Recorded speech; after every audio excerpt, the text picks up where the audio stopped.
Isang mapagpalang araw po mga kapatid. Narito po tayong muli sa ating morning devotion, ang Grab Food for the Soul, our daily dose for the nourishment of our souls.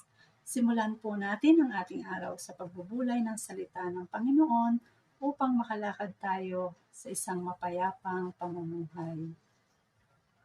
Ang topic po natin sa umagang ito ay may pamagat na Espiritu ng Pagkupkup at ang ating pong batayang talata ay mababasa natin sa Roma chapter 8 verses 14 at 15 at sa verse 14 po ay ganito ang sinasabi. Ang lahat ng pinapatnubayan ng Espiritu ng Diyos ay mga anak ng Diyos. Sa verse 15, sapagkat hindi kayo tumanggap ng Espiritu ng pagkaalipin upang muling matakot. Ang tinanggap ninyo ay Espiritu ng pagiging anak. At ito ang nagbibigay sa atin ng karapatang tumawag ng Ama, Ama ko. Pagpalain nawa ng Panginoon ang pagkabasa at pagkarinig ng kanyang mga salita.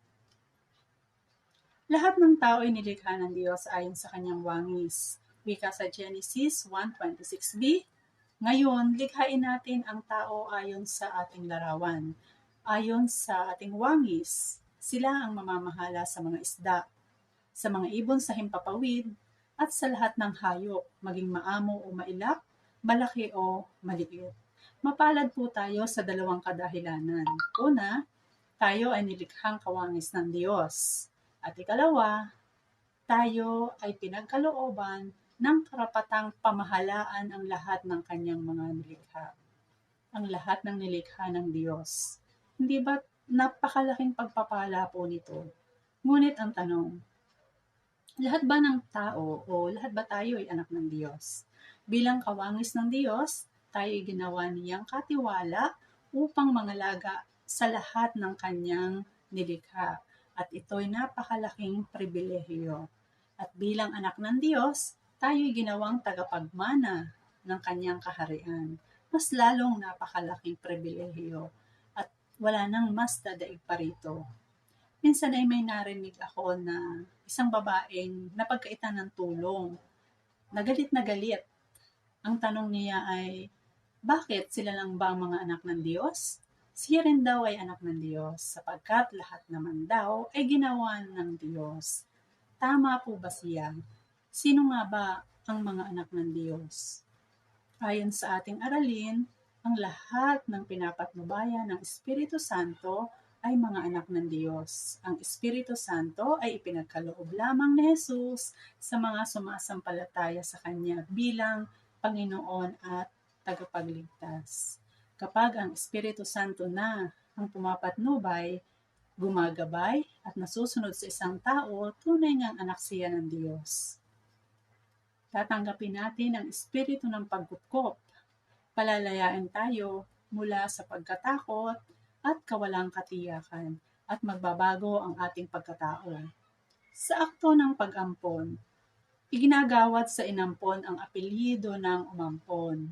Ibig sabihin, ang inampon ay ituturing ng anak, kung kaya't tataglayin niya ang dangal ng umampon sa kanya.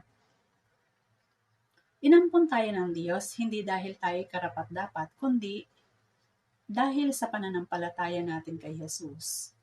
Kapag sumasampalataya tayo kay Jesus, tayo'y magiging bago sa pamamagitan ng Espiritu Santo. Wika sa 2 Korinto, chapter 5:17. Kaya't kung nakipagkaisa na kay Kristo ang isang tao, isa na siyang bagong nilalang, wala na ang dati niyang pagkatao. Sa halip, ito'y napalitan na ng bago. Nang wala pa tayo kay Jesus at hindi pa pinapatnubayan ng Espiritu Santo, ay alipin tayo ng kasalanan. Ang malungkot na kalagayan ng taong alipin ng kasalanan ay inilarawan sa Roma chapter 7 verse 15. Ganito po ang sabi, hindi ko maunawaan ang aking sarili, sapagkat hindi ko ginagawa ang gusto ko. Sa halip, ang kinasusuklaman ko ang siya kong ginagawa. Yan po ang paglalarawan sa Roma chapter 7 verse 15. Kapareho ng isang kanta na may title na Gusto kong bumait pero di ko magawa. Paul was already on the brink of hopelessness. Kaya sa Roma chapter 7 verse 24, ang kanyang himutok ay ganito, anong saklap ng aking kalagayan? Sino kaya ang magliligtas sa akin sa kalagayang ito na nagpapahamak sa akin? At siya rin po ang sumagot sa kanyang katanungan. Wala nang iba pa kundi ang Diyos sa pamamagitan ni Hesukristo na ating Panginoon. Maraming salamat sa Panginoon. Tayo po manalangin. Panginoon Diyos, amang makapangyarihan sa lahat. Maraming salamat po sa pribilehiyo na kami po ay maging kawangis mo at ipamahala sa amin ang lahat ng iyong mga nilikha.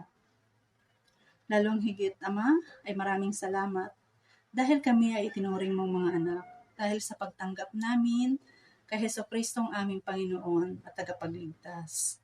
Maraming salamat po sa paggabay ng banal na Espiritu Santo. Sa magang ito, Panginoon, dalangin po namin ang aming mga kapatid na may mga karamdaman. Ikaw, Panginoon, ang magpagaling sa kanila. Alisin mo po sila sa paghihirap na kanila pong nararanasan. Pagpalain mo po at bigyan ng karunungan ng mga doktor at nurses na gumagamot sa kanila, maging ang mga gamot na kanila pong iniinom, nawa po ay maging mabisa para sa mabilis nilang paggaling. Ganon din po, Ama, tulungan mo po ang kanilang financial na pangangailangan.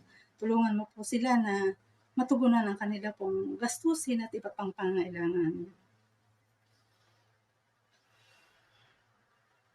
Dalangin din po namin, Panginoon, ang mga kapatid namin na nag-aaral at nagsisipag trabaho.